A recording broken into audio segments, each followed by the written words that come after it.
मंडपातील संमिश्र कुजबूज आकस्मिक एकदम थांबली. म्हणून मी माघारी वळून प्रवेशद्वाराकडे पाहिलं. धवल वर्णाच्या 4 घोड्याच्या गरुडध्वज रथातून श्रीकृष्ण खाली उतरला. मंद मंद हसत, शांत, धीर गंभीर पावलं टाकीत तो यज्ञमंडपात आला. अंजनीच्या नीलवर्णी फुलासारखं त्याचं निळं शरीर मावळतीच्या सौम्य किरणात झळाळत होतं. त्याच्या मागून अबोली वर्णाचं अंशुक धारण केलेली अधोमुखी रुक्मिणीही आली. त्या दोघांमागून सात्यकी, बलराम, उग्रसेन, अक्रूर, उद्धव, प्रद्युम्न, सांब, ब्रह्म, गार्ग्य रथातून उतरले. पितामहांनी तत्परतेनं समोर जात श्रीकृष्णाला गाढ आलिंगन दिलं. त्या दोघांचं आलिंगन पाहताना मला वाटलं की हिमालयाचं धवल शिखर आकाशाच्या निळ्या कंठात बिलगलं असावं. सुवासिनींनी श्रीकृष्ण रुक्मिणीच्या चरणावर जलाचे कुंभ रीती केले. राजमाता कुंती देवीने त्याच्या विशाल कपाळावर मंगल कुंकुमात तिलक लावला. द्रौपदीने औक्षण केलं. मला ते पाहताना राधामातेची आठवण झाली. मी कुठेही बाहेर निघालो की ती असाच तिलक माझ्या कपाळावर लावीत असे. विदुरांनी त्याच्या कंठात टवटवीत श्वेत मालकांची माला घातली. श्रीकृष्णाने वाकून राजमातेची चरणधुली विनयानं मस्तकी घेतली. मंडपातील सर्वजण आदरानं उभे राहिले.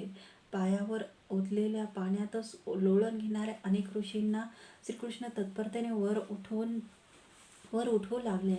दूरवर एका आसनावर मात्र कोणी एक नरेश तसाच बसला होता. मी त्याच्या त्या तटस्थपणाच्या कुतूहलामुळे त्याच्याकडे निरखून पाहिलं. तो शिशुपाल असावा. शेवटी युधिष्ठिर पुढं झाला. श्रीकृष्णाचा उजवा हात आपल्या हाती घेत त्याला तो यज्ञवेदीजवळच्या भव्य सुवर्ण सिंहासनाकडे नेऊ लागला. डाव्या दिशेने चालणाऱ्या अर्जुनाच्या अनावृत खांद्यावर श्रीकृष्णानं आपला डावा हात टाकला होता. त्या दोघांच्या नीलवर्णामुळे मागून पाहणाऱ्याला त्यातला श्रीकृष्ण कोण आणि अर्जुन कोण हे लगेच कळलं नसतं. मला मात्र त्या दोघांत एक स्पष्ट फरक जाणवू लागला. श्रीकृष्णाच्या चालीत सहजता होती. अर्जुनाच्या चालीत शरीर पेलण्यासाठी निर्माण झालेलं भान होतं.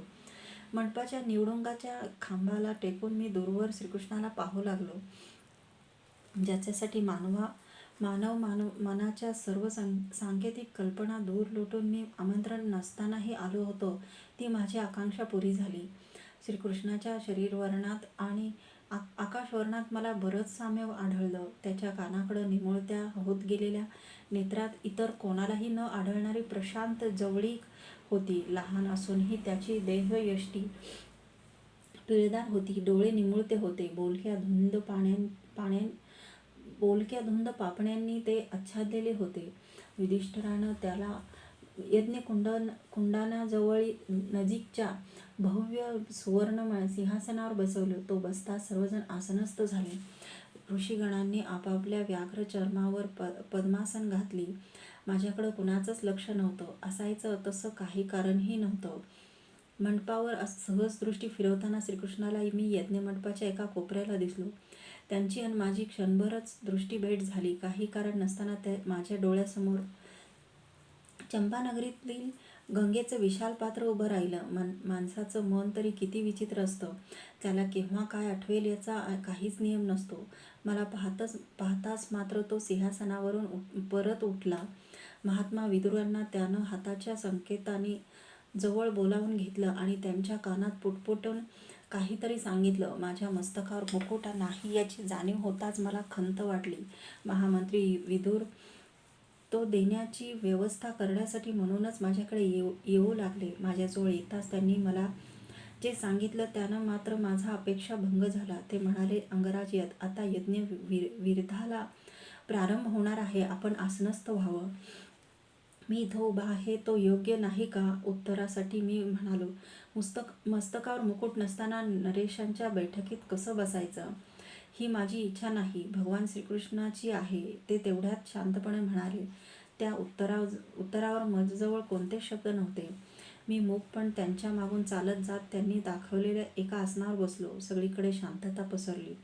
चौथा प्रहर असल्यानं मावळत्या सूर्यदेवांची सर्वस्पर्शी लांबट किरण बोलकी प्रवेशद्वारातून प्रवेश होऊन सगळ्या मंडपाला स्पर्शू लागली. ती पाहताच उगाच एक विचित्र विचार माझ्या मनात तरळून गेला.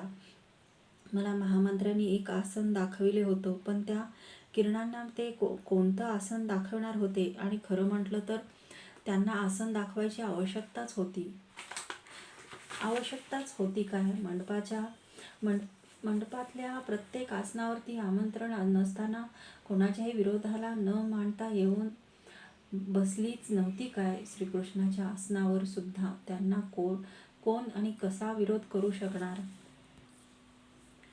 काही निमंत्रित राजे माझ्या मुकुटविहीन मस्तकाकडे विरखून पाहत काहीतरी कुजबुजू लागले. बहुधा त्यांना माझे तिथं तसं बसणं अशुभ सूचक वाटलं असावं. पण जेव्हा युधिष्ठिर यज्ञकुंडाजवळ उभा राहून बोलू लागला तेव्हा त्याची कुजबूज आपोआपच थांबली. तो बोलू लागला, भगवान श्रीकृष्ण, पितामह, महामंत्री, गुरुदेव, द्रोण, पूजनीय ऋषीजन आणि आमंत्रित नरेश हो, मी माझ्या चारी भ्रातांच्या वतीने आपल्या सर्वांच्या इंद्रप्रस्थातील आगमनाचं सानंद सहर्ष स्वागत करतो.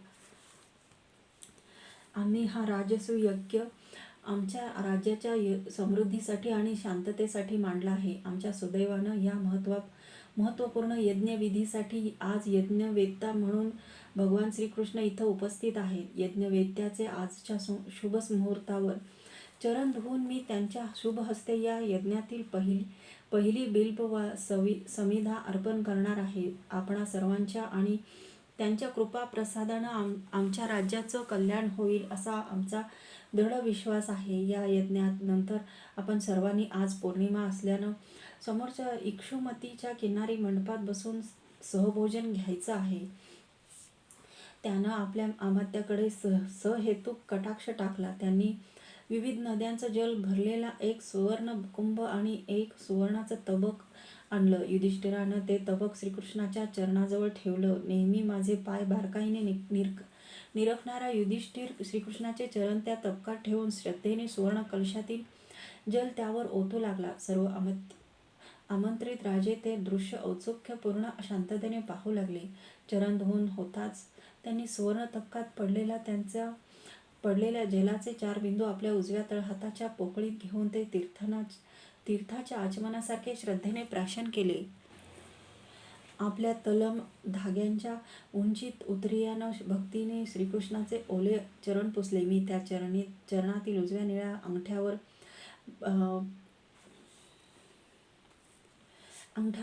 पाहिलं. माझ्या बाण्याचा व्रण तिथे असायला हवा होता, पण तो नव्हता. अग्निहोत्री ऋषींनी प्रणवाचा मंत्र म्हणत दगदगीत अंगारांची एक थाळी यज्ञकुंडात ओतली. त्या अंगारावर अर्पण करण्यासाठी श्रीकृष्णानं बल्वज वृक्षाच्या काष्टांची एक छोटी मोळी हळूच उचलली.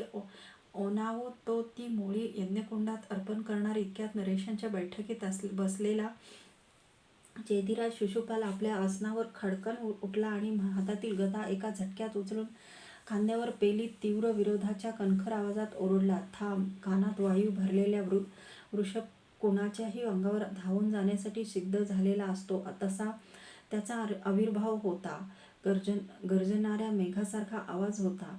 सर्वांनी आश्चर्याने भेदरून त्याच्याकडे पाहिलं. आपली मान मंडपभर गरगर फिरवून शेवटी ती युधिष्ठिरावर रोखत नाकपुड्या विस्फारीत त्याला क्रोधानं तो म्हणाला, कुरूंच्या श्रेष्ठ कुलात जन्मलेल्या युधिष्ठिरा, एक यक्षित गवळ्याच्या पोराला या महान यज्ञाचा यज्ञवेत्ता करून तू इथं या आर्यावर्तातल्या समस्त शूर क्षत्रियांची आमंत्रणं देऊन कुचेष्टा मांडली आहेस की काय?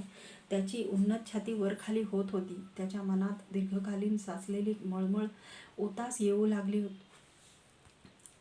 तो जरासंधाचा सेनापती आणि रुक्मिणीचा एकेकाळचा नियोजित वर असल्यानं श्रीकृष्णावर अर्थातच रुष्ट होता. त्यानं श्रीकृष्णाचा एक यक्षित म्हणून केलेला निर्देश मला मुळीच आवडला नाही. भीमार्जुन तर क्रोधानं आपले गदा आणि चाप सावरीत आसनावरून ताडकन उठलेच. हातातील बालवजाची मोळी परत समिधाच्या ढिगाऱ्यात फेकत मंदपणे वर उठत श्रीकृष्णानं त्यांना हातानं संयम करण्याचा संकेत केला. ते खाली बसले. त्या तशा ऐन समयी सुद्धा एक गोष्ट मला प्रकर्षानं जाणवली. श्रीकृष्ण क्षत्रिय असून सुद्धा त्याला आपलं जीवन गोपालपुत्र म्हणून म्हणूनच घालवावं लागलं होतं. दैव हे आत्यंतिक लहरी बालकासारखं असतं. बालक जसं हातातील सुंदर सुवर्णभूषण पायदळीच्या मातीत फेकून देईल आणि त्या मातीतील शुष्क काष्ठ मात्र हाती घेईल, तसंच दैवसुद्धा पराक्रमी पुरुषांना असहाय्यतेचा धुळीत फेकून देत आणि कर्तृत्वशून्य भेदरटांना कधी कधी मस्तकी धरतं. आपणाला कोणाचाच विरोध होत नाही याची पक्की खात्री होताच आसन सोडून शिशुपाळ सरळ यज्ञवेदीच्या अगदी जवळ गेला.